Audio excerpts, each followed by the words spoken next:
What's something you saw coming miles away that a lot of people didn't? I went to college for mining engineering. When I was doing interviews for internships, one of the companies I interviewed with was Peabody Energy. Now, at this time Peabody was the largest coal company in the world and was one of those annoying companies that thought they were so awesome that they basically wanted you to sit there and beg them to hire you. Anyways, during my interview they asked what I saw as the biggest challenge to Peabody Energy. I told them that since they only mined coal and were not diversified into other minerals like other large mining companies, if something happened to the coal market it would be hard for the company to survive it. The smug doing the interview acted like that was the dumbest thing he had ever heard, and told me their focus on coal is what made the company strong. 5 years later the coal market falls apart, Peabody goes bankrupt, and their stock BTU becomes so worthless that they kicked it off the New York Stock Exchange. In 2006 I wrote my final paper in my macro econ class about the home loan industry, and it would be better for everyone if brokers were paid on loans they closed as an annuity that grew over time, giving them a vested interest in making sure their clients paid on their loans. My conclusion was that the instant gratification of being paid at close of escrow, easy access to money, and predatory loan brokers would cause the housing market to crash. My professor gave me a B, saying while it was an excellent paper, but the premise was flawed. People should be paid what they are entitled to, and the Fed would never let that happen. In 2009 that same professor contacted me via FB to apologize. Edit, words end. Inspired memory from a previous comment, about a dog. My dog's skin started to melt off and the poor girl started pissing blood. Vets had no idea, but I recognized it immediately, thanks to studying health and epidemiology. Leishmaniasis. Only found in Mediterranean countries usually, it's a disease carried by parasites and sand fleas. The disease is actually caused by the parasite. I told the vet, since the dog was born in Greece it also made sense. I was told I was wrong. My doggo's skin continued to melt off and she continued to piss blood after a fortune of antibiotics and steroids, which made it worse. In the end I took her to the PDSA and told the vet what it was, and she agreed, got her on the correct treatment, and my dog is beautiful again. 6 months off her year-long course of tablets and she's fine. Plunkets. Years ago a friend got a puppy and I came over to see her one day. While we were in the living room the puppy was wandering around sniffing about, and my immediate thought was it's sniffing for a spot. I tell my friend this and she's like, nah, he's just curious about the house, he's exploring. I tell her I'm absolutely sure he's going to, and she'd better take him to the corner of the kitchen that's got a load of newspaper on the floor, but again she's like, oh, it's fine. Not 5 seconds after she ignores me the puppy takes a huge that was almost half its size on the carpet.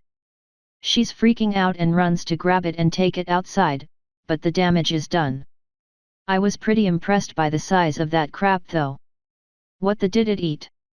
My brother's dog ate Indian food on accident. I took it out for him when I was visiting and it just started furiously. It was like if you've ever seen that level of Castle Crashers where the deer is so hard it propels itself. Edit, what some of you don't realize is that this is my homemade ghost pepper curry. That dog must have been hurting. That can make a grown man cry if he hasn't had it before. I have the unfortunate distinction of being 3/3 on calling divorces in my friend circle. As somebody who made all the wrong decisions with my first GF, I can smell insecurity and fear-driven decisions from a mile away. So when certain couples get married for the wrong reasons I can usually see it when others can't, because I recognize all the same mistakes I made. Edit, wow, didn't expect this to be popular. I'll list some things I look out for based on my experience. Trying to fix somebody. I got into a relationship with my first GF because I tried to fix her problems and be the knight in shining armor as I rescued M-Lady from her problems. It doesn't matter if the male or female is doing the rescuing, it usually doesn't end well. Socioeconomics matter. I know we are supposed to only focus on the love aspect, but how a person was brought up can cause points of friction. One of the couples I called was a marriage between a wealthy girl and middle-class guy. She never ever had to worry about money, but he always had to budget. For some reason they never discussed money beforehand, and when they married and she expected a nice house, he couldn't deliver. She legitimately thought he didn't love her or else he would buy her a house.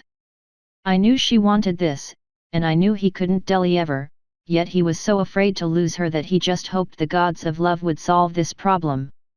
Which brings me to my last red flag. Not discussing in detail how they expect their lives to pan out. It doesn't matter if the plan actually works, but getting an understanding of where your life partner stands is key. All 3/3 couples never discussed things like what kind of a house they want, how many kids, who will take care of aging parents, etc. A few expensive divorces later, this is what all my buddies said they wished they would do. This is not a complete list, of course, as other subtleties matter. But usually any one of these glaring red flags is a sign that things are so dandy.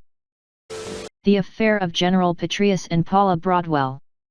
When she released her book, Jon Stewart had her as a guest on The Daily Show. I happened to get tickets to that show. The way she talked about him and how she tried so hard to describe their platonic, professional relationship, I knew. Like a douche, I turned to my friends and said, "She got det D." Later that year, hit the fan. Dude, I remember this, I had the same sense about their relationship. Watch the interview again, she's bragging about him in a way that borders on gushing and speaking about him the way a wife would, rather than a biographer. So, this won't be too well known to people who don't work in the IT industry, but I actually called the Lenovo/Superfish scandal the moment I saw it on a computer. Superfish was a program, a piece of malware, that was pre-installed on a lot of Lenovo computers a few years ago. It was collecting user data and forwarding that data to a third party. The moment I saw it listed in the programs on a new Lenovo that I was setting up for a client, I had my suspicions. When I was installing their AV, it ran a scan, as a sort of baseline thing, and it flagged Superfish almost immediately as being a potential threat. So I removed it. AD finished setting it up. I removed Superfish from every computer I saw it on. I do admit it took me a bit to realize it was only on Lenovo's, and recommended to my co-workers to do the same. A couple weeks after the first time we saw it, news came out that it was malware, and should be removed immediately. It's one of the only times I ever got to say "I told you so" to my co-workers, because I was the least experienced there, and I felt pretty proud of myself for having that foresight. It was really frustrating to deal with the people that would come in after the news broke accusing us of allowing this to happen. How could you sell me a computer that has viruses on it? Well, for those who came to us, the service department, we didn't. We removed it. Secondly, why would anyone ever suspect a manufacturer of allowing malware to be preloaded onto their machines? My coworkers thought I was nuts for thinking that, and the only reason they complied with my suggestion was because it did no harm to remove it. So, yeah, I called Superfish, and I think I deserve a cookie for my minute contribution. Not me, but someone near me. I was driving out to my college one morning, and came up to a light. I had to turn left, but there was no arrow, so I had to yield to the other person and wait for them to go first when the light turned green. Except, they weren't going. I waited a few seconds, then waved them through. I looked at the driver and it was this really peaceful-looking old lady with a smug look on her face. Like, the perfect, "I've been in this world way longer than you, grandma" type. She just nodded at me and put up a palm as though to say, "Wait." And at that moment a massive truck came barreling through the intersection. I guess its brakes malfunctioned, but that smug grandma saved my life. I worked at WAMU, and when our mortgage lady was like, "Send me anyone, I haven't gotten a decline in 6 months," I thought, but I sent her that lady that doesn't ever have money in her account. How did she get approved?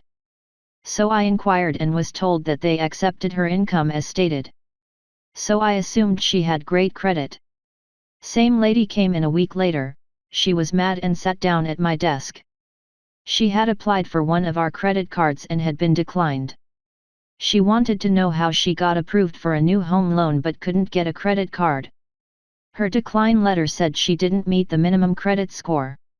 That's when I knew it was time to go and quit a month later.